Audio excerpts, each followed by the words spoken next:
Okay, we're now on page 87 and we're going to work on the Etude in C.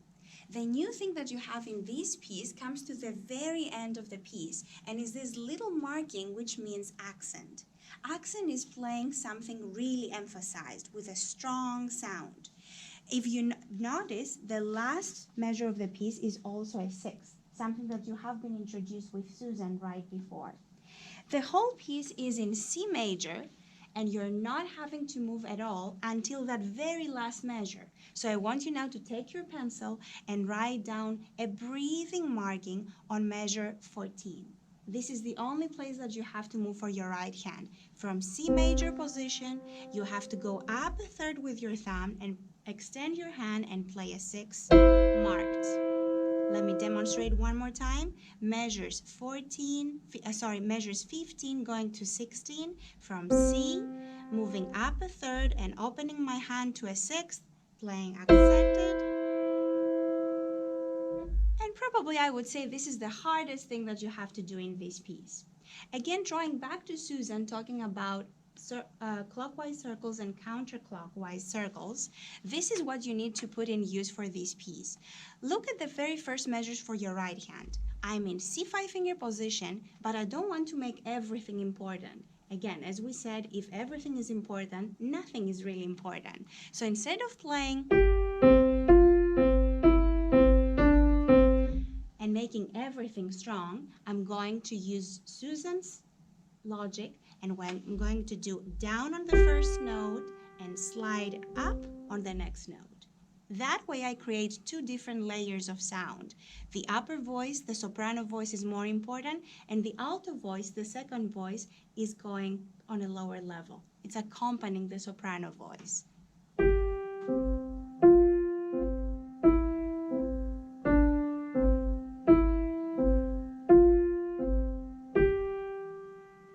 Same thing is happening now in your left hand. Exactly the same 5-finger position in C major, but in mirror motion.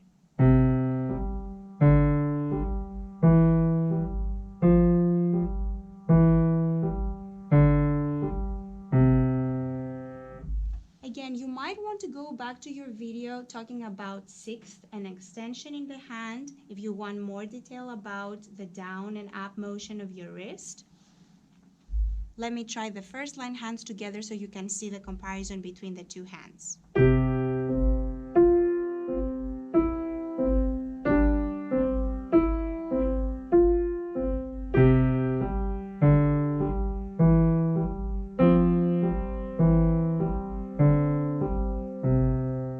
And this is how your whole piece is built.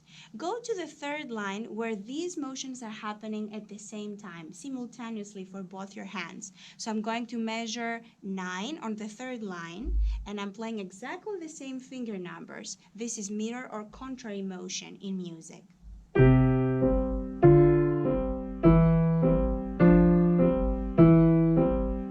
Breathe together.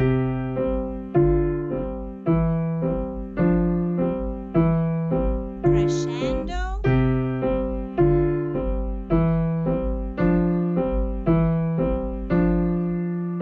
Breathe and move your right hand.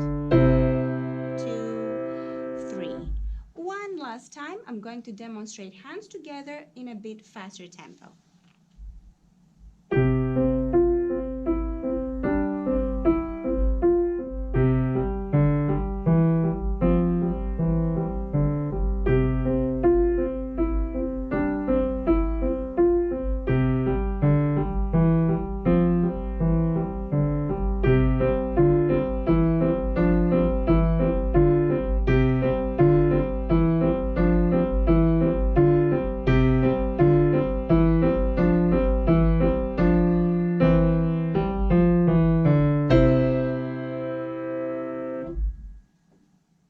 After we have perfected that in C major, I want you to try that in C minor.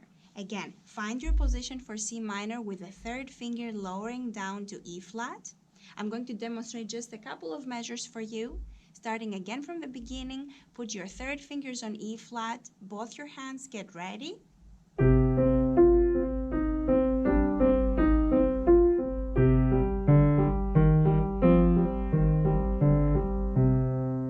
As you can see, the whole composition has changed colors and atmosphere. If you're like me, your minor would be your favorite.